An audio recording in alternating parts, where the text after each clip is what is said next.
ناظرین گرامی، اس وقت ہم بغداد شہر میں موجود ہیں۔ بغداد ایک تاریخی شہر ہے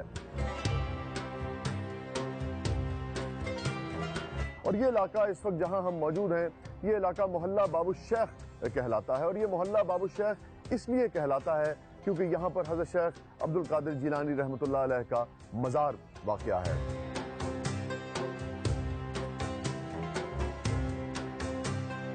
حضرت نے فرمایا کہ اللہ کا قرب اسے حاصل ہوتا ہے، اللہ کا قرب اسے حاصل ہوتا ہے جو مخلوق خدا پر شفقت کرتا ہے۔ اسی قول کے ساتھ حضرت کے مزار کی طرف بڑھتے ہیں۔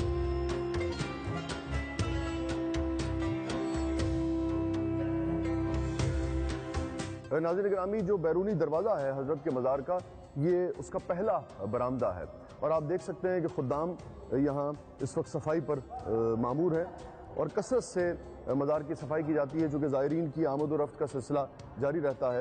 اور آپ دیکھیے کہ حضرت نے فرمایا کہ خدمت کرو تو تم مخدوم بن جاؤ گے۔ ہمارے ہاں مخدوم بننا چاہتے ہیں، مگر حضرت کے اس قول پر عمل کرتے ہوئے خدمت کا جو عمل ہے اس پر سے جسے سمجھیے کہ آپ ہماری اس طرح سے نظر نہیں ہوتی ہے، مگر یہاں دیکھیے کہ لوگ کس طرح سے زائرین کی خدمت پر مامور ہیں۔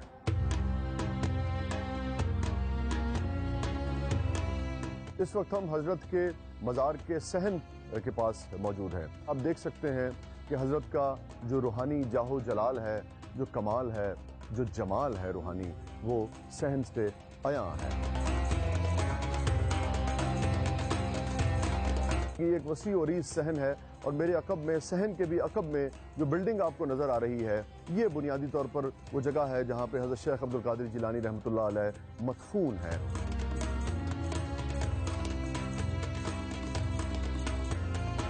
غوث الاعظم حضرت سید شیخ عبد القادر جیلانی رحمۃ اللہ علیہ کی پیدائش 1 رمضان المبارک 470 ہجری میں ایران کے صوبے کرمان شاہ کے مغربی شہر گیلان میں ہوئی۔ اسی نسبت سے آپ کے نام کے ساتھ گیلانی لگایا جاتا ہے، جو کہ عربی میں جیلانی میں تبدیل ہو گیا۔ آپ کا نسب والد کی جانب سے حسنی اور والدہ کی جانب سے حسینی سادات سے جا ملتا ہے۔ غوث الاعظم پیران پیر، دستگیر، میر محی الدین، سلطان الاولیاء، قطب ربانی، محبوب سبحانی، قندیل لا مکانی اور امام الاولیاء، یہ سارے القابات حضرت سید شیخ عبد القادر جیلانی رحمۃ اللہ علیہ کے ہیں۔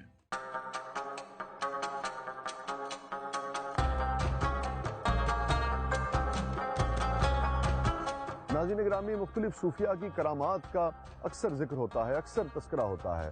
میرے نزدیک صوفیاء کی جو سب سے بڑی کرامت ہے وہ ان کا عالم صوفی باعمل ہونا ہے۔ یہ جو عمل ہے، اسی کرامت سے تبدیلی کا شگوفہ جو ہے وہ پھوٹتا ہے۔ ایک واقعہ آپ کے ساتھ شیئر کرتا ہوں۔ ایک نوجوان جو حصول علم کے لیے بغداد جانا چاہتے تھے، انہوں نے اپنی والدہ سے اجازت مانگی۔ اجازت کے بعد والدہ نے انہیں 40 دینار ان کے کرتے کی اندرونی جیب میں سی دیے۔ سفر کے دوران اس قافلے پر ڈاکو پڑ گئے اور ڈاکوؤں نے لوٹ مار کی، مگر جب اس نوجوان کی تلاشی ہوئی تو کچھ نہیں ملا۔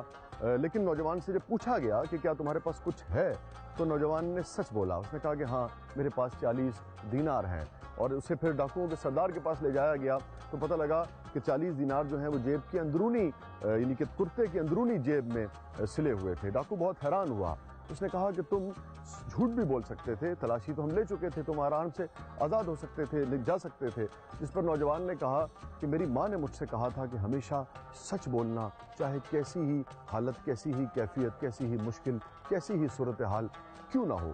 ڈاکوؤں کا سردار حیران پریشان رہ گیا، اور اس نے سوچا کہ جو باری تعالیٰ جس سے میں نے ایک عہد کیا تھا، میں اس سے اپنا عہد توڑتے ہوئے اور میں جھوٹ بولتا ہوں، اور یہ نوجوان صرف اپنی ماں کے ساتھ جو عہد کیا ہوا ہے اس کے مطابق اس کی پیروی کرتے ہوئے اس نے نقصان برداشت کر لیا، مگر جھوٹ نہیں بولا۔ یہ نوجوان حضرت شیخ عبد القادر جیلانی رحمۃ اللہ علیہ تھے۔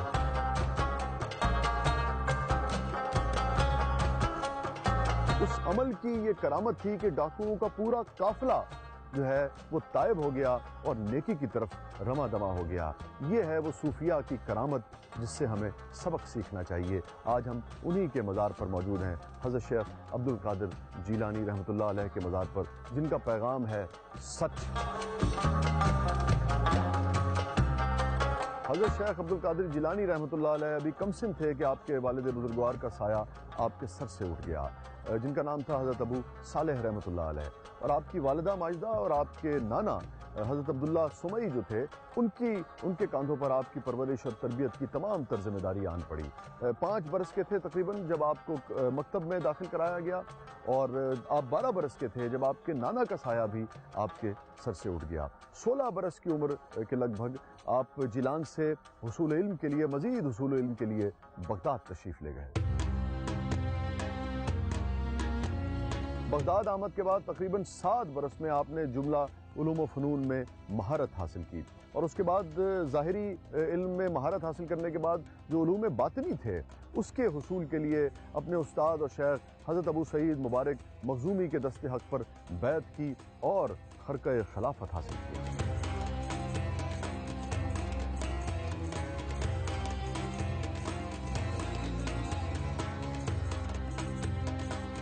ناظرین گرامی، زائرین بھی اور پوری دنیا سے معتقدین بھی، خاص طور پہ ہمارے وطن میں بھی ہم دیکھتے ہیں کہ بے پناہ عقیدت رکھتے ہیں ہم صوفیاء سے، بزرگوں سے، مگر ان کا جو پیغام ہے اس کو سمجھنے کی ضرورت ہے۔ اس عقیدت کا بھی سچا اظہار یہی ہے کہ جو صوفیاء کی جو تعلیمات ہے اس کو سمجھا جائے، اس پر عمل کیا جا سکے۔ اور وہ تعلیمات کیا ہیں؟ حضرت کی، شیخ عبد القادر جیلانی رحمۃ اللہ علیہ کی صوفیاء کی تعلیمات کیا ہیں؟ خلق خدمت کر دو، خلق خدمت کر دو مخدوم شد، ہر کے خود دیدرا محروم شد۔ اگر خلق کی خدمت نہیں کی جائے گی، اگر صرف اپنی ہی جانب کوئی دیکھتا رہے گا تو وہ باری تعالیٰ کی رحمتوں سے محروم رہے گا۔ یہ ہے پیغام۔ اس وقت جس برآمدے سے میں گزر رہا ہوں یہاں پر مہمان خانے بنے ہوئے ہیں، اور یہاں پر زائرین آتے ہیں، قیام کرتے ہیں، خدام ان کی خدمت پر مامور رہتے ہیں، اور زائرین یہاں سے فیوز و برکات سمیٹ کر جاتے ہیں۔ وہ عراقی عورت ہم یہاں کے ہم یاد کرتے آتے جاتے رہے، سیدس گیلانی ابھی نہیں ہے پردہ میں، وہ آپ کو بلائے، آؤ آپ کو حکم ہوئے تو یہاں رہنا، یا پھر سیدس گیلانی نے آپ ایمبیسی میں لکھ کے دے دیے یہ عورت یاد ہو۔ اب وہ 2 سال میں 50 سال ہو جاؤں۔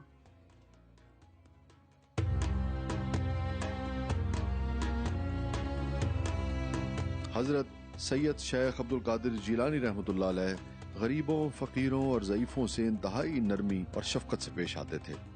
آپ فرمایا کرتے تھے، اگر مجھے دنیا اور دنیا کے تمام خزانے مل جائیں تو میں انہیں بھوکوں کے کھلانے اور ضرورت مندوں کی ضرورت پوری کرنے کے لیے وقف کر دوں۔ میرے نزدیک لوگوں کو کھلانے اور ان سے محبت اور خوش مزاجی سے پیش آنے سے بڑھ کر اور کوئی کام زیادہ ثواب کا باعث نہیں۔ اس وقت ہم حضرت سید عبد القادر جیلانی رحمۃ اللہ علیہ کے لنگر خانے میں موجود ہیں، جہاں آج بھی زائرین کے لیے لنگر کا انتظام ہوتا ہے، جبکہ عرس کے دنوں میں عقیدت مند مزار پر خصوصی لنگر کا اہتمام کرتے ہیں۔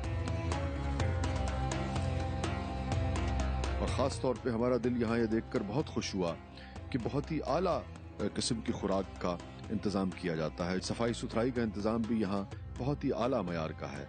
ایک اور انتہائی دلچسپ اور عمدہ بات ہم نے یہ نوٹ کی کہ یہاں لنگر کی تقسیم کے دوران کسی قسم کی کوئی قید نہیں ہے۔ جو زائرین جتنی جھولی پھیلاتے ہیں اتنا ہی ان کی جھولی میں ڈال دیا جاتا ہے۔ ناظرین گرامی، علم کی اسلام میں بے پناہ اہمیت ہے۔ اس کا اندازہ اس بات سے ہو سکتا ہے، اس تاریخی حقیقت سے ہو سکتا ہے کہ میرے آقا سرکار دو عالم صلی اللہ علیہ وآلہ وسلم پر جب پہلی وحی آتی ہے تو وہ وحی تھی اقرا، اور اسی بات کو جو سرکار دو عالم صلی اللہ علیہ وآلہ وسلم کے جو غلام ہیں، جو ان کے چاہنے والے ہیں، اسی روایت کو، اسی چیز کو انہوں نے بھی آگے بڑھایا ہے۔ حضرت شیخ عبد القادر جیلانی رحمۃ اللہ علیہ نے بھی نہ صرف اپنے واعظ کے ذریعے، اپنے عمل کے ذریعے، اپنے کردار کے ذریعے، بلکہ اپنے علم کے ذریعے بھی اس سرچشمے کو آگے بڑھایا ہے جو دین حق کو، پروانوں کو اپنی طرف کھینچتا ہے، آج تک کھینچتا ہے۔ کئی کتب آپ نے تحریر فرمائی جس سے دین حق کے پروانے جو ہیں، جو عاشقان اسلام جو ہیں، وہ آج بھی فیض پاتے ہیں۔ ان میں سے بہجت الاسرار اور خاص طور پہ فتوح الغیب جیسی کتابیں جو ہیں وہ آپ کو اس لائبریری میں بھی دستیاب ہیں۔ دیگر جو کتب ہیں حضرت کی وہ بھی اس لائبریری میں دستیاب ہیں۔ مجھے یہاں پہ استاد ذوق کا ایک شعر یاد آتا ہے، اور پھر وہ جو لوگ سوال کرتے ہیں کہ ان بزرگوں کا فیض آج تک کیوں جاری ہے، تو اس لیے جاری ہے کہ علم کا نور جو ہے وہ ان کے کردار میں شامل تھا۔ رہتا سخن سے نام قیامت تلک ہے ذوق، رہتا سخن سے نام قیامت تلک ہے ذوق، اولاد سے رہے یہی 2 پشت 4 پشت۔ تو یہ بزرگ ہستیاں یہ جانتے تھے کہ علم ہی ایک ایسی چیز ہے جو صدیوں ان کے پیغام کو پھیلائے گا بھی اور زندہ بھی رکھے گا۔ علم اور درس و تدریس سے جو آپ کی محبت تھی اس کا کیا عالم تھا۔ یہ جگہ جس وقت ہم یہاں اس وقت موجود ہیں، آپ دیکھ رہے ہوں گے کہ میرے بائیں جانب یہاں پر آپ کی قبر مبارک بھی ہے۔ یہ عین وہی جگہ ہے جہاں آپ علم تقسیم کیا کرتے تھے، جہاں آپ درس و تدریس کیا کرتے تھے۔ یہ آپ کا وہ مدرسہ ہے جہاں آپ کو دفن کیا گیا۔ 91 برس کی عمر میں 11 ربیع الثانی 561 ہجری میں آپ کا وصال ہوا۔ غوث العظم کے مقبرے پر یہ جو چاندی کی جالی ہے یہ خاص پاکستان میں کراچی میں تیار کی گئی، اور جب یہ جالی تیار کی گئی تو ان کے عقیدت مندوں کو اس جالی کا دیدار بھی کروایا گیا۔ رنگون والا ہال میں ادیب رائے پوری صاحب جو معروف شاعر ہیں، تبھی انہوں نے یہ کلام لکھا: فاصلوں کو خدا را مٹا دو، رخ سے پردہ اب اپنے ہٹا دو، اپنا جلوہ اسی میں دکھا دو، جالیوں پر نگاہیں جمی ہیں۔ حضرت شیخ عبدالقادر جیلانی رحمۃ اللہ علیہ نے فرمایا کہ اگر دکھاوے کے لیے کسی نے اعمال کیے تو اس کے تمام اعمال ضائع ہو گئے۔ مطلب بالکل واضح ہے کہ جو عمل دکھاوے کے لیے کیا جائے گا تو وقتی جاہ و جلال، وقتی شہرت، وقتی دنیاوی فائدہ تو حاصل ہو سکے گا، لیکن اگر اس عمل میں خلوص نہیں ہوگا، نیک نیتی نہیں ہوگی، باری تعالیٰ کی رضا کی خواہش نہیں ہوگی، تو پھر اس عمل کا کوئی فائدہ نہیں ہے۔ لیکن ان بزرگان دین کو دیکھیے، حضرت شیخ عبدالقادر جیلانی رحمۃ اللہ علیہ کو دیکھیے، چونکہ عمل میں خلوص تھا، نیک نیتی تھی، اس لیے آج صدیاں گزرنے کے باوجود بھی ان لوگوں کا فیض جو ہے وہ جاری ہے۔ زائرین لاکھوں کی تعداد میں آتے ہیں اور یہاں سے نور اور روحانیت کو اکٹھا کر کے سمیٹ کر اپنے وجود میں بھر کر یہاں سے لے جاتے ہیں۔